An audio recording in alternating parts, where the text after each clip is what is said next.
Assalamualaikum warahmatullahi wabarakatuh.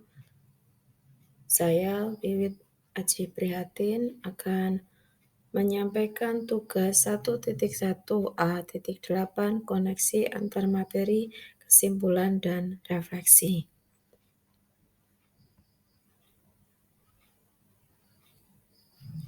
Yang pertama, apa yang Anda percaya tentang murid dan pembelajaran di kelas sebelum Anda mempelajari modul 1.1? Yang pertama, pembelajaran yang konvensional. Kegiatan belajar mengajar di kelas adalah suasana yang biasa dan semua rutinitas itu dianggap biasa. Dilaksanakan setiap hari dengan jam yang sudah ditentukan dari pagi hingga sore hari. Persoalan murid di kelas dianggap biasa dan lumrah. Metode dan media yang digunakan merupakan suatu yang konvensional, sudah dilakukan sejak menjadi guru. Tidak ada yang istimewa di kelas. Kelas, berganti jenjang kelas juga dilaksanakan secara sama setiap hari. Yang kedua, murid dianggap sama.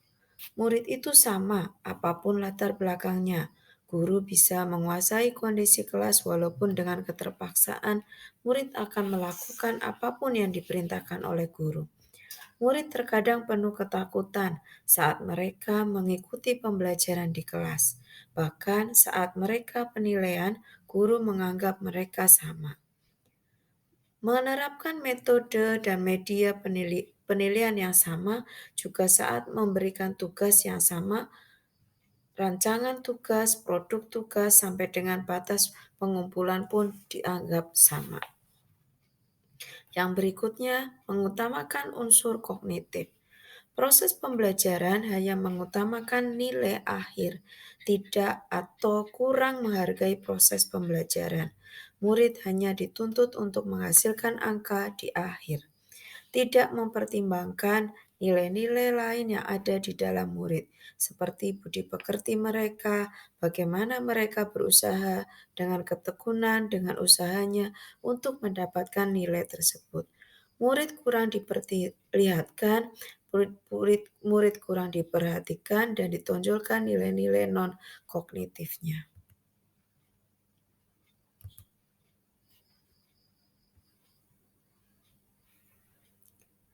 Apa yang berubah dari pemikiran atau perilaku Anda setelah mempelajari modul ini?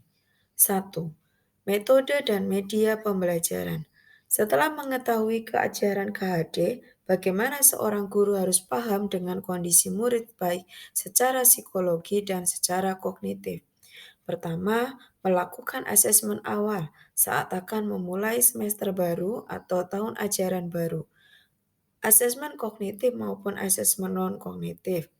Asesmen dilakukan untuk mengetahui kondisi awal murid dari kesiapan secara mental atau kesiapan secara psikologis murid, kondisi lingkungan keluarga murid, dan kondisi lingkungan di luar rumah. Metode mengajar tidak lagi konvensional, tetapi lebih bervariasi. Murid lebih banyak dilibatkan dalam pembelajaran di kelas. Selain itu, pembelajaran dilakukan secara kontekstual. Dengan topik tertentu, murid langsung pembelajaran di lapangan, melakukan secara proyek.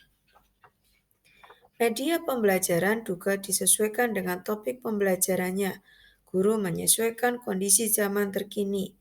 Setelah kondisi pandemi, murid PJJ dengan media HP, aplikasi secara maya.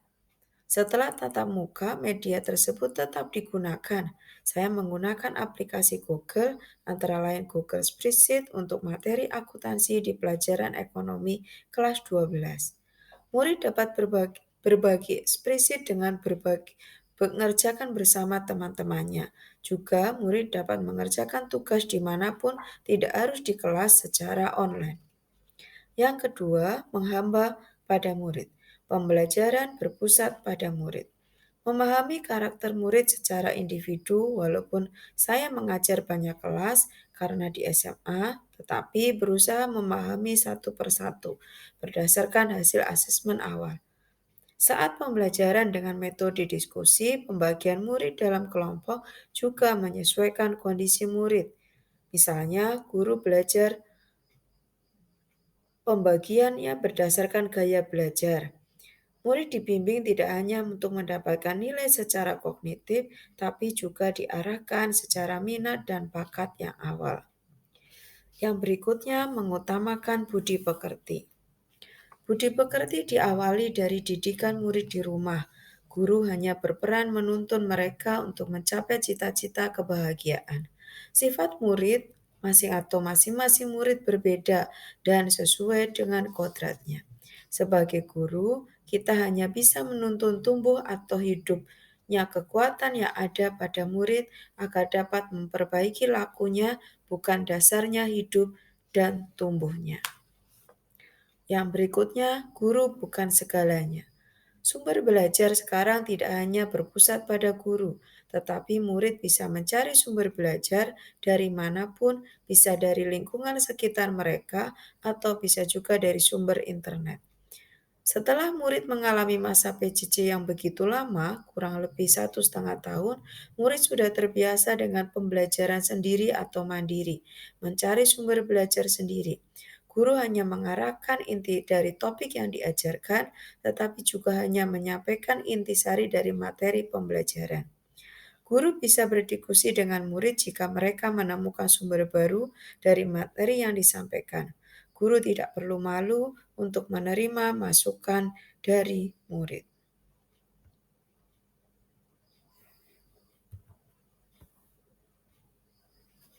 Yang berikutnya, apa yang segera Anda terapkan lebih baik agar kelas Anda mencerminkan pemikiran KHD? Yang pertama, merancang pembelajaran yang menyenangkan. Berusaha dan menentukan merancang pembelajaran di kelas lebih menarik, lebih menyenangkan dengan metode dan media yang lebih bervariasi.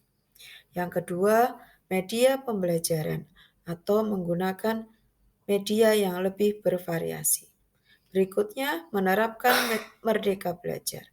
Murid adalah segalanya dengan diberikan yang sebebas-bebasnya bagi murid untuk ikut merancang pembelajaran di kelas. Paham benar kondisi murid dari awal melalui asesmen kognitif ataupun asesmen non-kognitif.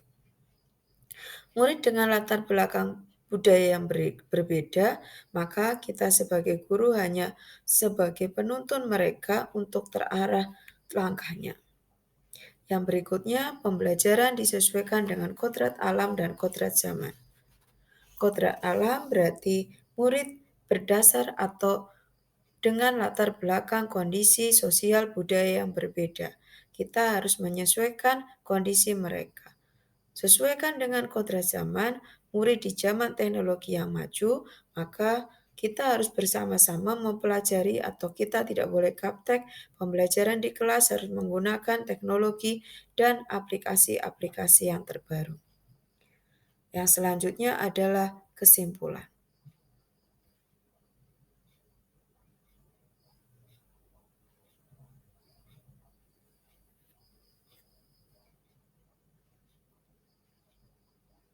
Beberapa memori di kelas saya, satu, mengembangkan minat dan bakat mereka saat pembelajaran berdiskusi atau pembelajaran kelompok atau pembelajaran yang lebih menyenangkan dan dilakukan secara bersama-sama.